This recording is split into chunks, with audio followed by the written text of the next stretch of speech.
On this day, we are recognizing the passing of Queen Elizabeth II, the head of the British monarch for 70 years. I'm joined today by Tom Basile as we recognize this momentous occasion and the historic reign of what was the longest reign in the history of the British monarch. Yeah, absolutely. You know, this is one of these days, Bob, where, you know, we think about the passing of some really historic leaders in over the last century. We think about Ronald Reagan. We think about John Paul II or Margaret Thatcher. And today we're thinking about Queen Elizabeth II, a person who wasn't even supposed to be queen, right? I mean, that's correct. When you didn't expect it because it was her uncle who was the king at the time. Yeah, King Edward VIII abdicated. Her brother, who had a stutter that they made that famous movie about, was never supposed to be the king, and ended up shepherding the UK through World War II, and then, of course, she played such an important role in that. So a lot to talk about. Let's get the news, though, of what happened on this day. Let's go to foreign correspondent Ali Barrett. He joins us live from London. Ali.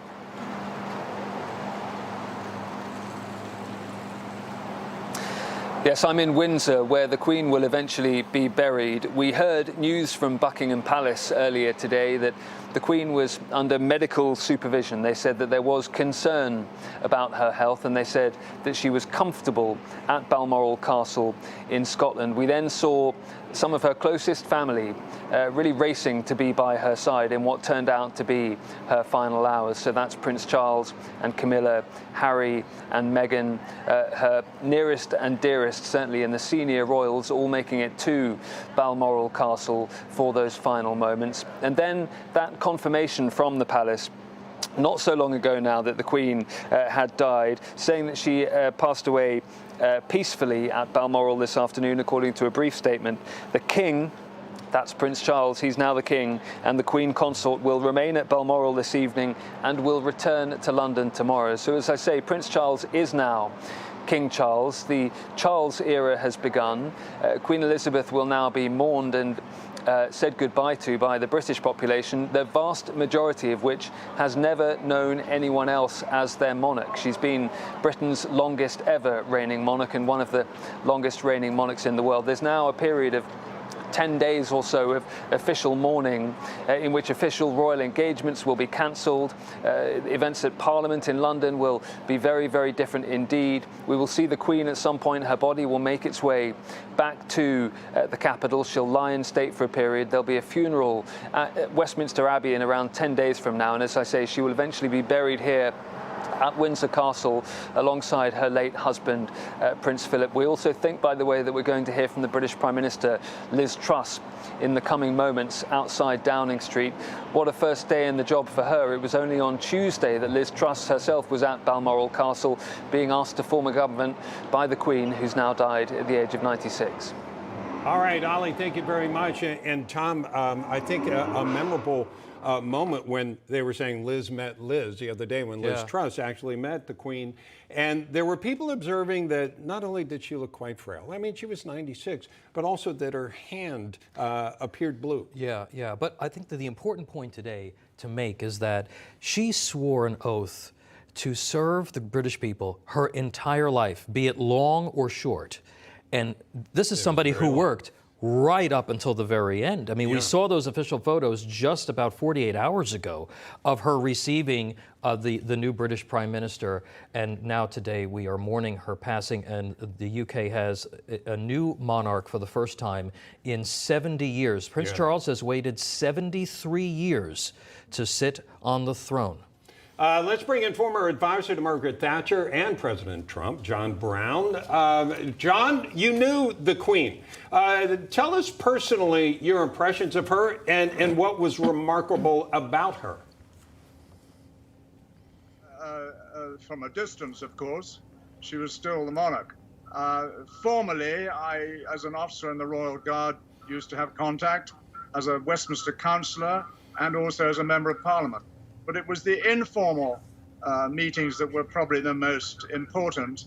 I was very honoured to be playing in Prince Philip's polo team, and the Queen attended even our practice games, and we often spoke in the pony lines.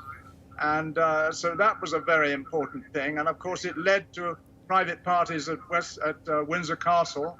And I got to dance with her a couple of times at parties in Windsor. That's amazing. It was, of course, a very great honor indeed. And I think really the feelings, I think the Queen's love affair with Prince Philip was one of the great royal love affairs of the whole century, like Nicholas and Alexandra of Russia. And I think when Prince Philip died, it broke her heart, just as I think Margaret Thatcher's heart was broken by Dennis's death. Yeah. And I think COVID acted to enhance the physical decay and depletion. And so it was a very, very sad combination of the things. And the combination also of the added pressure of Prince Andrew and Prince Harry on top of that has given her a very, very tough time. Yeah. I just wish that the Prime Minister and now the present Prime Minister, Elizabeth Truss, had told her that they were going to ensure that she went down officially as Queen Elizabeth the Great, a title I think she richly deserves and would be highly popular, not just in Great Britain, but throughout the world, where many, many hundreds of millions of people not only respected her, but loved her, which is most unusual for a political leader in our present times, and even in history. In fact, let's bring a journalist and ex-member of European Parliament, Alex Phillips. Alex, one of the things that was remarkable about the Queen is that she did have this symbolic position that a lot of people felt was a connection to the British past, but she still was able to negotiate with the way things were run today. And to do that with a great deal of esteem for the office and for the position, and getting respect from the millions around the world, as John was talking about. Yeah, you'll have to excuse me. I'm still in a bit of a state of shock. I'm all over the place. I'm not very well gathered together right now. And there's been a lot of crying. I think, she was this hugely emblematic person. It seems so strange saying the word was. I'm not ready for it yet. I think the main thing to say right now is for a lot of people, she felt like our grandmother. She felt like our mother. She felt like our relative.